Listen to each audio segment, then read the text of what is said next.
লাগানো আম গাছ থেকে নিজের হাতে আম পেড়ে টক ঝাল মিষ্টি আমের আচার বানালাম, তাও আবার আমার শখের কুড়ের ঘরে বসে। ছোটবেলায় কিন্তু এভাবে অনেক গাছ থেকে আম পাড়া হয়েছে, কিন্তু বয়স বাড়ার সাথে সাথে সেগুলোও কিন্তু এখন স্মৃতি হয়ে গেছে।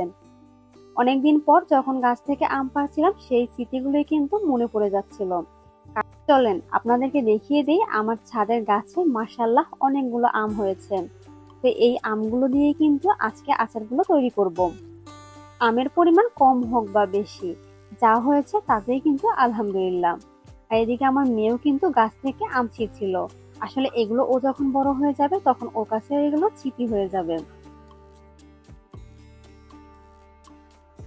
আমগুলো কিন্তু পেরে নেওয়া হয়ে গেছে, এখন চলে যাচ্ছি আমার শখের গুড়ের ঘরে। এখানে বসেই কিন্তু এই আচারটা তৈরি করব। একদম গ্রামীণ ভাবে কিন্তু এই আচারটি তৈরি করব। মাশাআল্লাহ, তাতেই কিন্তু টেস্ট আলহামদুলিল্লাহ অনেক ভালো হয়েছে।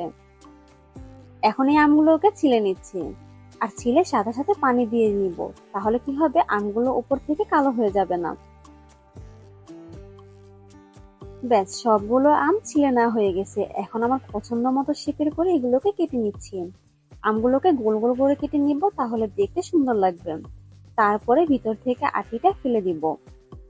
আপনারা চাইলে কিন্তু আপনারা আপনাদের পছন্দ মতো শেপেও কেটে নিতে পারেন, কিন্তু আমার কাছে এরকম দেখতে সুন্দর লাগে তাই এরকম করেই কেটে নিয়েছি। আর আমগুলো কিন্তু একটু মোটা রেখেছি, না হলে কিন্তু গলে যাবে। আমগুলোকে ছিলে ধুয়ে নিয়েছিলাম, তাই কাটার পর এই আমগুলোকে ধুতে হবে না। তাই এখন চলে যাচ্ছি আচার বানানোর মূল প্রসেসে।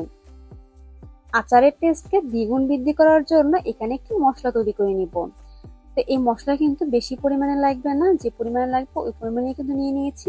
তো এখানে নিয়েছি জিরা, ধনিয়া, মৌরি, নিয়েছি কিছু সামান্য কালো এবং সাদা মিলিয়ে গোলমরিচ, আর নিয়েছি 3টি শুকনো মরিচ, আর নিয়েছি 5 ফোড়ন। ব্যাস, এতটুকু মশলা দিলেই কিন্তু আচারের টেস্ট বেড়ে দ্বিগুণ হয়ে যাবে।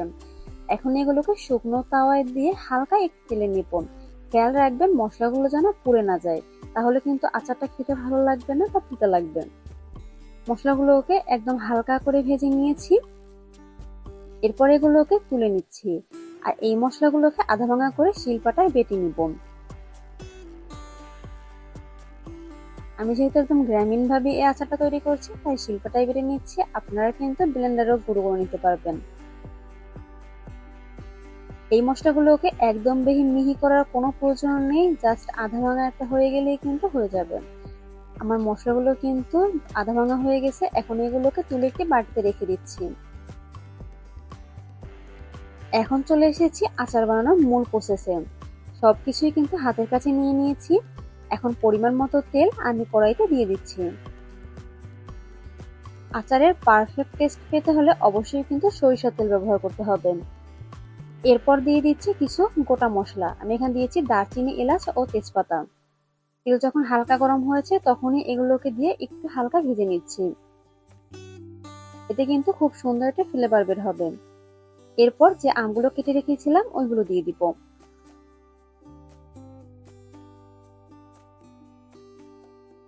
কিছু সময় আমগুলোকে তেলের সাথে একটু ভেজে নিচ্ছি। ব্যাস, এরপর দিয়ে দিচ্ছি গুড়। গুড় দিয়েছি খুব সুন্দর কালারের জন্য। আপনারা কিন্তু গুড়ের পরিবর্তে এখানে চিনি ব্যবহার করতে পারবেন। গুঁড়োগুলোকেও আমের সাথে খুব ভালোভাবে মিশিয়ে নিয়েছি। এরপর দিয়ে দিচ্ছি সামান্য পরিমাণে মরিচের গুঁড়ো। এতে কিন্তু কালারও আসবে আর সামান্য পরিমাণে ঝালও হবে। এরপর দিয়ে দিচ্ছি একদম সামান্য পরিমাণে হলুদের গুঁড়ো। এগুলো কিন্তু আমি কালারের জন্য ব্যবহার করেছি, আপনারা চাইলে কিন্তু স্কিপ করতে পারবেন। পরিমাণ মতো লবণ দিয়ে দিয়েছি, আর একটু কালার করার জন্য দিয়ে দিচ্ছি জর্দার রং, একদম সামান্য পরিমাণে। সবগুলোকে আমের সাথে খুব ভালোভাবে মিক্স করে নিচ্ছি।